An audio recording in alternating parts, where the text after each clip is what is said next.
untuk mencari solusi terhadap permasalahan yang ada, bapak-bapak akan lakukan apa? Itu yang ingin kita ketahui sebenarnya. Sekarang ini kita tahu permasalahan kita. Import kita, beras kita begitu tinggi, import tertinggi sepanjang sejarah 25 tahun ini. Import tertinggi kita untuk beras. Import tinggi, sudah importnya tinggi, harga berasnya tinggi.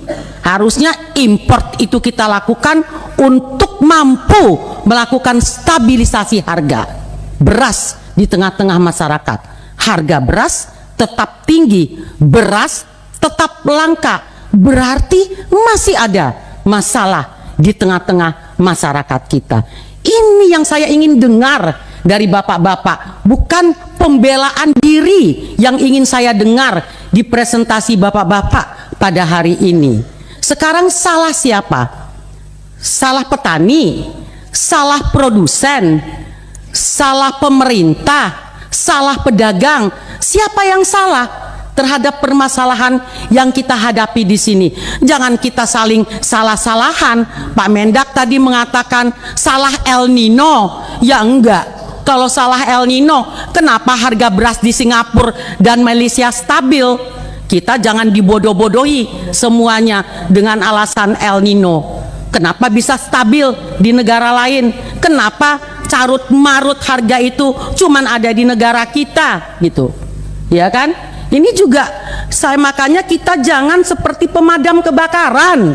Hanya kalau ada kebakaran, kita padamkan apinya dengan cari pasar murah, cari ini, cari ini. Tapi permasalahan dari mana datangnya api itu tidak pernah kita cari.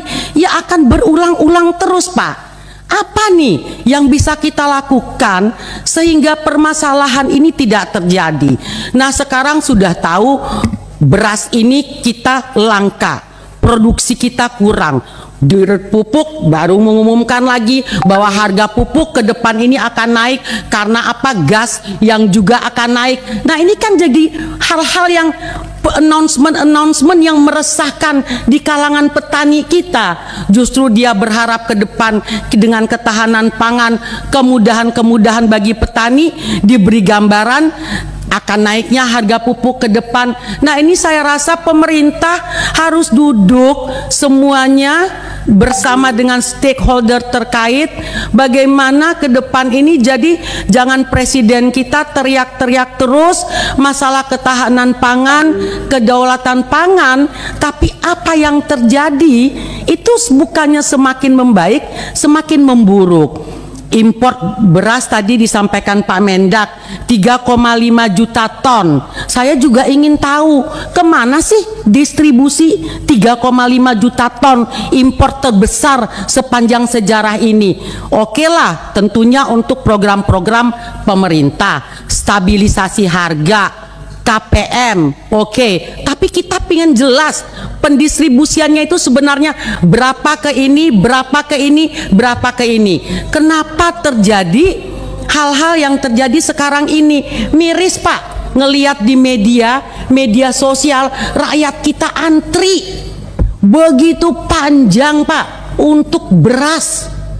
Antri beras murah, Pak, harganya juga nggak murah-murah amat. Kalau Bapak tadi mengatakan, Bapak Dirut RNI, saya tanya ke Bapak tadi, harganya berapa sih harga murah yang Bapak sebut tadi? Nggak murah-murah amat juga yang disampaikan gitu. Bener kan, Pak? Nggak murah-murah yang disampaikan, tapi rakyat begitu antri. Berarti apa, Pak? Memang kita ini punya masalah di dalam hal ini. Justru bapak-bapak tolong ke kita ini diberitahu, bapak-bapak mau lakukan apa untuk permasalahan yang ada.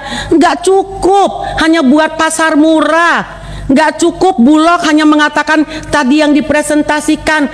Harus ada langkah konkret bersama yang dilakukan oleh bapak-bapak, nggak masing-masing jalan sendiri-sendiri sebagaimana yang bapak-bapak sampaikan tadi. Saya rasa demikian, Bapak Pimpinan.